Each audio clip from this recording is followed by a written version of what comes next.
Can you do it by yourself? And what you need to educate yourself on what a notice is. There's only 5 things. It's one of the simplest things. Essentially, all you do is identify who you are, who they are, what the information is, and then record it. On paper. Yeah, and you've seen notices before. Write it on my napkin and hand it to them. You could if you wanted. Actually, I might do that. Just keep a stack of napkins. But ideally, you want to be taken seriously, Right. and that's not How good. do you go about doing that? How do you make yourself? I mean, how would I send a notice, and a notice of that importance, and make Educate yourself. Begin a process of educating yourself. Freemanland.ca. Freemanland.ca, start walking. Thinkfree.ca or worldfreemansociety.org. You did personally to make that document as official as you could, and how was it received? I educated myself. I spent probably years and years studying it. I deconstructed every act I could. I grabbed LSATs. I would suggest starting with LSATs before you start deconstructing. You have to train your brain to start thinking in the manner that these lawyers think in when they're writing these acts, so you can see where your remedy is. So I suggest doing LSATs to establish some logical analysis and analytical reasoning and word comprehension skills. Start there and then start reading the act so that you can see what it is you want to do. I wouldn't suggest just jumping out and doing it. I mean, you've got to make sure you know what it is you want to achieve. And the way to do that, once you've educated yourself and you've trained your brain and you know how to read these things and think in law think, essentially, then it's time to go to Disneyland. And when you go to Disneyland, no one ever just accidentally ends up at Disneyland. They always decide, I'm going to Disneyland, and then they define what going to Disneyland entails. Then they work their way backwards until they know, okay, I've got to start saving my money on this day, I'm packing on this day, I'm leaving on this day. You have to define the reality you want.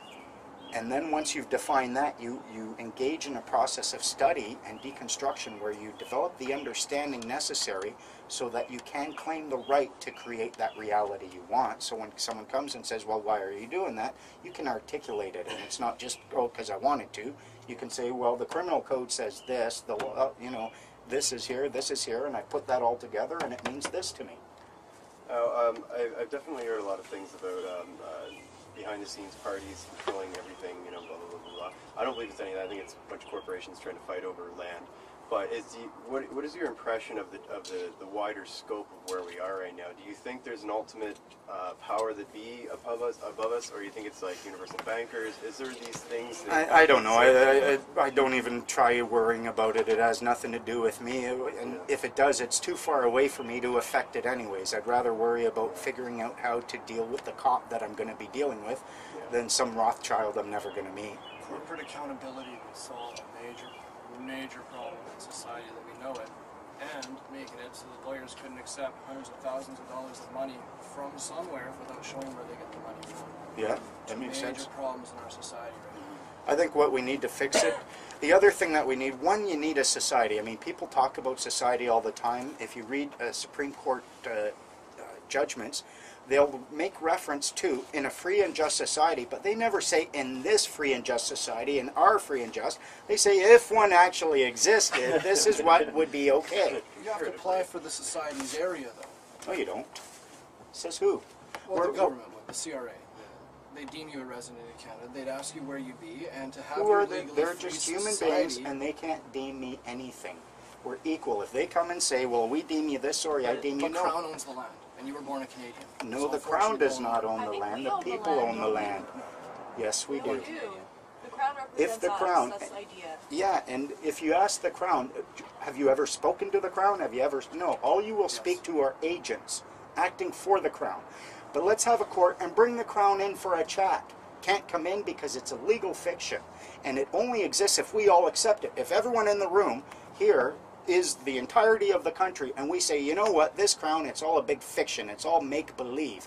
I mean, you look at these people who work for, say, the Corporation of the City of Vancouver. The agents come. Ask them, who's your boss? Have you ever spoken to them? Can you bring them in here?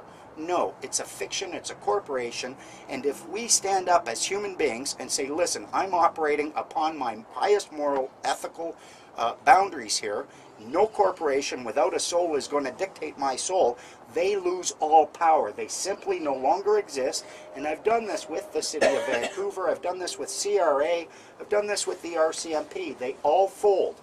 They are all human beings in a common law jurisdiction where equality is paramount, and the moment I say you are no longer an agent for my government, you're just a human being. And if you try pointing to any act, like, oh, well, the Income Tax Act says this, sorry, nothing to do with me. Really, well, the courts say this. The courts are, again, just human beings requiring our consent to do anything. And I've done it over and over. That makes sense. CRA doesn't do anything to me. City here, I mean, they folded right, well, it took a bit of a battle, but they ended up folding with bylaw enforcement, property use, the cops. I kept an after-hours club open over a summer, serving alcohol and smoking pot in there, and they couldn't do a damn thing. Have you ever had any experiences where cops ignore what you say and just use physical force? And Yeah, but I don't get physical with them. You operate under protest and duress. You have a fee schedule filed, and then if they try to get physical, you wish them God's peace, and you say, because there's no sense fighting them. I mean, you're going to lose, and you end up looking like a big idiot. You get marks against your name. Next chance they have, they're just going to come down harder and harder and harder. Every time I've dealt with them, I try to treat them with a great deal of respect. I honestly have a great deal of respect for peace officers. I think the problem is that they're asked not only to be peace officers, but to also be corporate policy enforcement officers. And that's where the problem is, because they don't understand the limits of their corporate policy enforcement powers. I think I've heard this on the video on the internet. Just there are only certain laws that we actually have to follow in order. Like, so obviously, you said in the videos, like, well, we can't just go out and start fights and kill people and all that sort of thing. We're not above Can't that. harm another human being, damage your property, or use fraud or mischief in your contracts.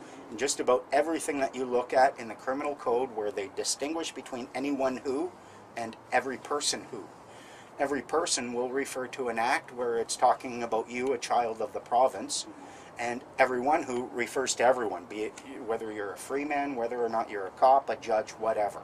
We're all bound by that. And all of those, you can always find a component of either harm or damage or fraud. I have a couple questions. One at a time. Okay. When we give up our SIN number and we've already paid into CPP, can we invoice them and say you I don't obtained that see money why not. under false pretenses? No, 'Cause I no, didn't no, they know. didn't. Don't go arguing that you voluntarily did it. No one forced But you. if I didn't know when I gave You, no one stopped you from investigating and educating yourself. You have to accept responsibility for the situation yourself. Don't go pointing at them and saying, you tricked me. You allowed them to trick you. If you want authority and power over your reality, accept responsibility for it now. Your past and your future together.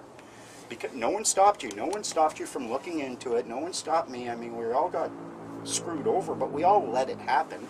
And if you want the authority to fix it, you have to accept that you allowed it to happen. So, but yes, you can get your CPP. My father, he worked for Chrysler for many years. He paid into the Chrysler pension plan, and he had a Chrysler employee number. When he retired, he gave them back their number, but he still collected his pension.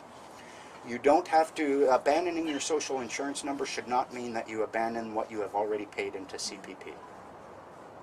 I love being the question king here. So I've already paid back. I have $28,000 loan for my education. I've already paid back $13,000. I regret it. But can I claim that back? Can I No. take that back? Then once I paid it, it's all. Yeah, you paid it. That's it. You had your option. You I still didn't have educate. $16,000 and I still owe them that I do not wish to pay them back, though, and I Well, will not. exercise your option then. Okay, excellent. So do you just ask them for a bill, an invoice? Student loan is a little bit different. You operate on a claim of right. You could do that. You could zero out. But what I suggest doing is this with the BC? It's both. Yep. It's usually. No, this is Ontario. I see. OSAP. Too bad. BC's a lot easier. Essentially, you claim the right, I know, and it's, you ask them for a bill, but you claim the right to direct it